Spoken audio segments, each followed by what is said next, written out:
քաղաքական ուժերը իրենք են ընտրում իրենց նախընտրական քարոզչության իրականացման, կազմակերպման, անցկացման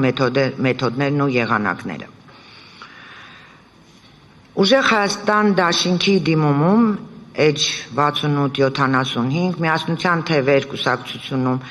դիմումի 7-ից 13 էջեր, ԴՕԿ կուսակցության դիմումի 17 էջը, Բարգավաճ Հայաստան կուսակցության դիմումի 17-ից 20 էջերը, Նորուժ ռեֆորմիստական կուսակցության 10-ից 11-րդ էջերում ներկայացվում են հանգամանքներ, որոնք վերաբերում են նախընտրական քարոզչության ժամանակ ատելության խոսքին, բռնության կոչերին, բռնության կիրառման սպառնալիքներին եւ այլ պնդումներ են ներկայացված այս համատեքստում, Կենտրոնական ընտրական հանձնաժողովը իր 14.06.26 թվականի 258 որոշմամբ արտահայտել է իրավական դիրքորոշում առ այն, որ խոսքի ազատությունը բացարձակ արժեք է, որի պահպանումը հատկապես կարևոր է քարոզարշավների ժամանակ։ Այնուհանդերձ արձանագրում է, որ այն չի կարող մեկնաբանվել որպես բացարձակ իրավունք։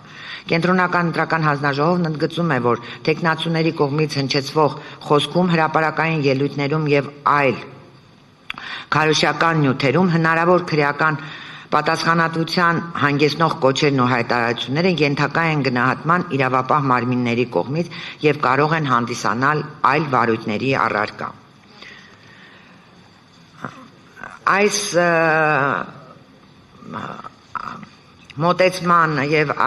նախընտրական քարոզչության ժամանակահատվածում նախընտրական քարոզչության ընթացքում ատելության խոսքին անդրադարձ կան նաեւ Սահմանադրական դատանի կողմից, որով նշվում է, որ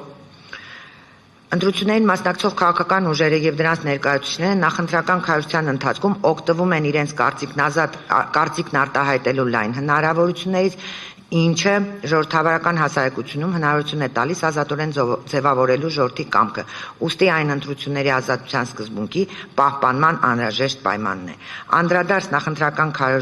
Այնուհանդերձ նախընտրական քարոզչությանը չի կարող ուղեկցվել ատելության, բռնության կոչերով, սպառնալիքներով, եթե անգամ այդ սպառնալիքն իրական չէ, որոնք խաթարում են խաղաղ եւ առողջ սոցիալական միջավայրը։ Քաղաքական ուժերը եւ դրանց ներկայացուցիչները պետք է նախընտրական քարոզչության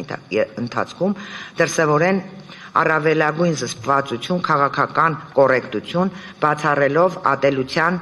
բռնության ցանկացած կոչ, սպառնալիք եւ արժանապատվությունը նվաստացնող ցանկացած վարքագիծ։ Սա է բարձր դատարանի դիրքորոշումը։